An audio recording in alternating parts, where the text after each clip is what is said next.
Hello student, today we are starting our new chapter, unit number 2, overcurrent protection of transmission line. Okay, so overcurrent relay time current characteristics. First topic is a overcurrent relay. Okay, so what is the type of relay? It is a overcurrent relay. Okay, and we studied the time current characteristics. Okay, so for a definite time overcurrent relay, there are these are the types for the time current characteristics. Okay, so first type is a definite time overcurrent relay. Okay, so in these characteristics, what we observe is explained below, but I will give the brief introduction for the definite time overcurrent relay. That the it has a one definite type of opening the relay. Okay, so main thing you have to remember is that in this type of relay we have a constant time. Okay, so whatever the time we set, it will create the whatever we time we set for the relay will open in that particular time. Okay, so this is the definite time overcurrent relay. Operates after a predetermined time when the current exceeds its peak value. So this is the main sentence of the definite time overcurrent relay, that the relay is open when current is exceeds its peak value. Okay, and it open after a predetermined time. Okay, so if we set the 5 second, then it will operate after a 5 second when current exceeds its peak value. Okay, so operating time is a constant. Okay, operating time is set with the help of intentional time delay mechanism.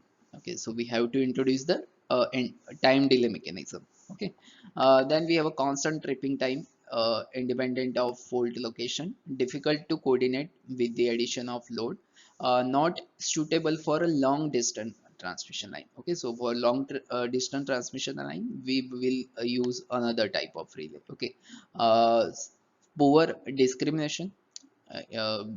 This relay cannot discriminate the fault where the fault is happen occur. Okay, use as a backup protection for a distance relay of transmission line and differential relay of power transformer. So these are some another type of relay, distance and differential. You will see in next further lectures what is the distance and differential relay. Okay, so then use as a main protection of outgoing feeders and bus couplers. So you will see the definite time overcurrent relay at the outgoing feeders and bus couplers. Okay, so this is the characteristics for overcurrent definite uh, time overcurrent relay. Okay, so we have at the definite time delay relays operating zone. Okay, so if the current is exceeds from a certain value, then it will increase, it will suddenly open. Okay,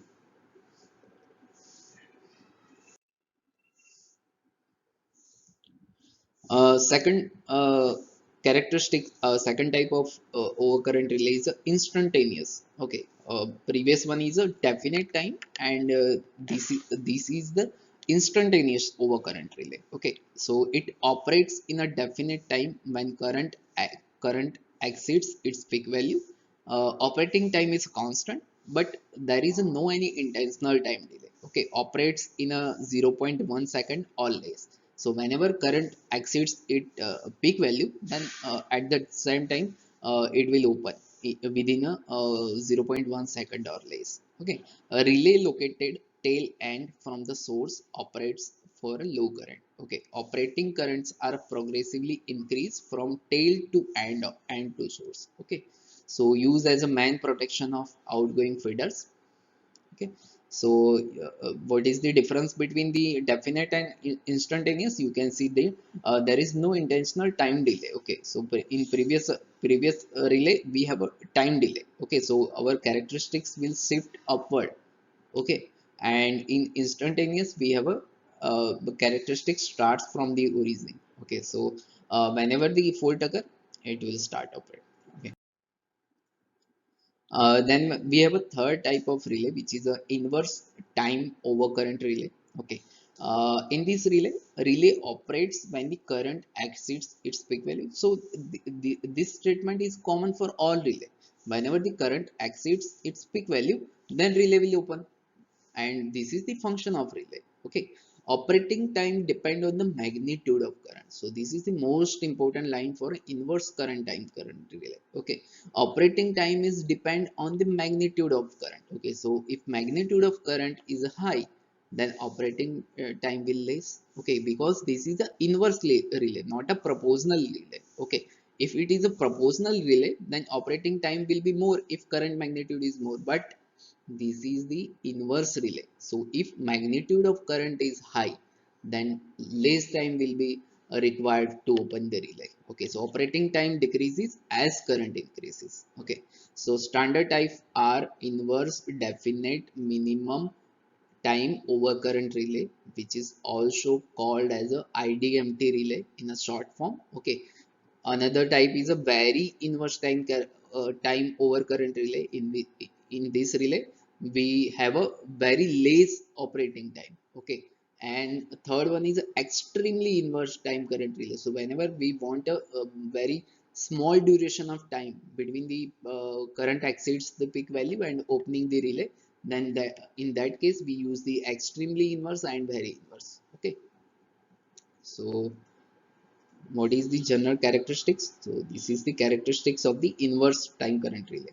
So you can see that whenever the current increase, okay, here current is this. Okay, you can see that here if current is this, so this is the lower value, then it will need a higher time, okay, to open the relay. But when the current start increasing, then time will start decreasing. Okay, and it is a inversely decreasing. Okay, so this is the inverse time relay operating zone. Okay, and what is the we can also uh, po- we can also formulate the time. Okay, so t is equal to k upon I raised to n minus 1, where n is varies from 1.0 to 2. Okay,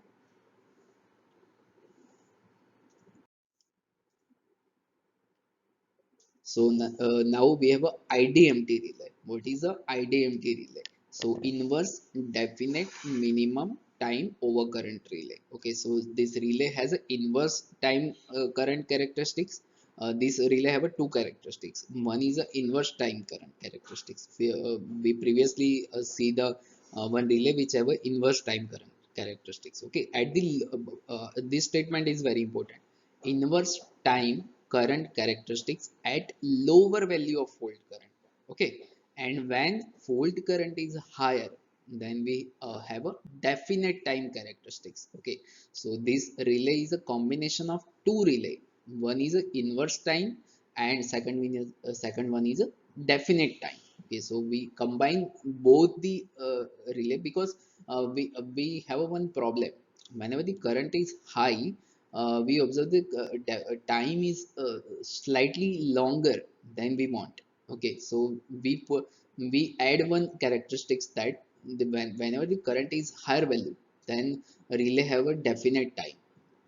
In that time relay will open its contact. Okay, so use for protection of distribution line. So whenever you see the distribution line relays, definitely there are IDMT type relays. Okay, so this is the formula for time for inverse IDMT relay. Okay, then we have a very inverse time over current relay. So more inverse characteristics than the IDMT relay. Used when a substantial reduction of fault current as the distance is increasing. Effective with the ground fault because of their steep characteristics. Okay, so very inverse time current over relay is suitable for a ground faults. Okay, so this is a formula for time. Then we have a last one is a extremely inverse time over current relay. In this relay, more inverse characteristics than the very inverse and IDMT relays used to grade with fuses. Okay, and used for equipment protection against the overheating. So this is more suitable for the equipment protection against the overheating. Okay, and this is the formula for time. Okay. Then we have a magnetic circuit of a overcurrent relay is designed to saturate above a certain value of actuating current. Okay, so below the value of actuating current, the relay gives an inverse characteristics. Above the saturation value of current, the relay gives the straight line characteristics. Okay, so these are some points about the characteristics.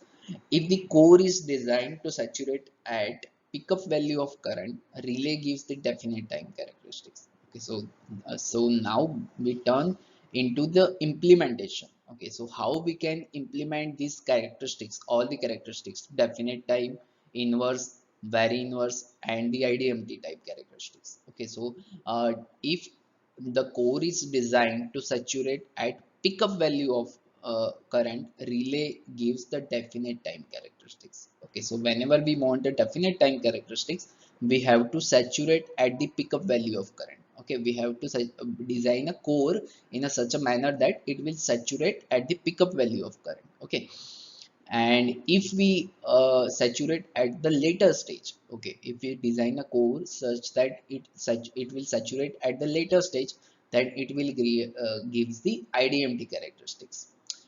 If we design a core in a such a manner that it will still later stage, okay, after a IDMT characteristics, then it will gives the very inverse. If we further make a core that it will saturate at the very later stage, then relay gives the extremely very extremely inverse characteristics. Relays are designed to with two sighting. One is a current sighting, which is sometimes also called a plug sighting, and second one is a time sighting. So we have to sight a current, at what current we want our relay to start operate, and time for at what time relay should open. Okay, so this is one a real picture of the relay, how relays look like. Okay, so here you can also see that this is the settings. Okay, this is this time and plug settings. Okay, so here we have some settings. Okay, so in our college we have a switchgear and protection lab where you can see the actual relays. Okay, so whenever you have a time or whenever you come at college, visit our switchgear and protection lab so that you can see the all the relays. Okay,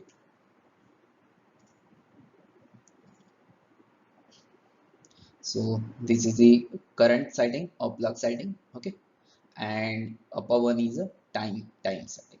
Okay, so how can we set the how can particular any particular can set the current setting. Okay, so if the value of current above which relay operates. Okay, so what is the current setting? It is the value of current above which relay operates. Okay, for example, if relay is set as a 1 ampere, it operates when current exceeds a 1 ampere. So if we set a 1 ampere current setting, then relay operates when current is beyond the 1 ampere. Tappings are provided on relay coil to alter the number of turns of coil by means of plugs. Okay, current setting is given in a ampere or a percentage of rated current. Okay, so there are two type of setting. One is a directly ampere, or second one is a percentage of rated current. Okay, overcurrent relay are used for line to line fault. Is a set 50% to 200% of rated current in a steps of 25%. And if we use it for earth fault, then it is set at a 20% to 80% of retail current in a step of 10%. Okay, for a 1 ampere relay current rating, plug settings are okay. So these are some examples for if we set the 1 ampere relay current setting. Then for line to line fault, if we set the 50%, then it will operate when current exceeds the 0.5 ampere. If we set a 75%, then it will operate when current is exceed 0.75 ampere. So whatever we set in the plug setting, current relay will operate at that current. Okay, so for earth fault, if we set the 20%, then it will operate at the 0.2 ampere. Okay, so these are some percentage where we can set the percentage in step of 25%. Okay, so this is some explanation. You can read the explanation. Okay, so this is it for today. In next lecture, we will see the what is the plug setting multiplier. Okay, so up to now, if you have any type of doubt, then you can comment it down. Okay, thank you.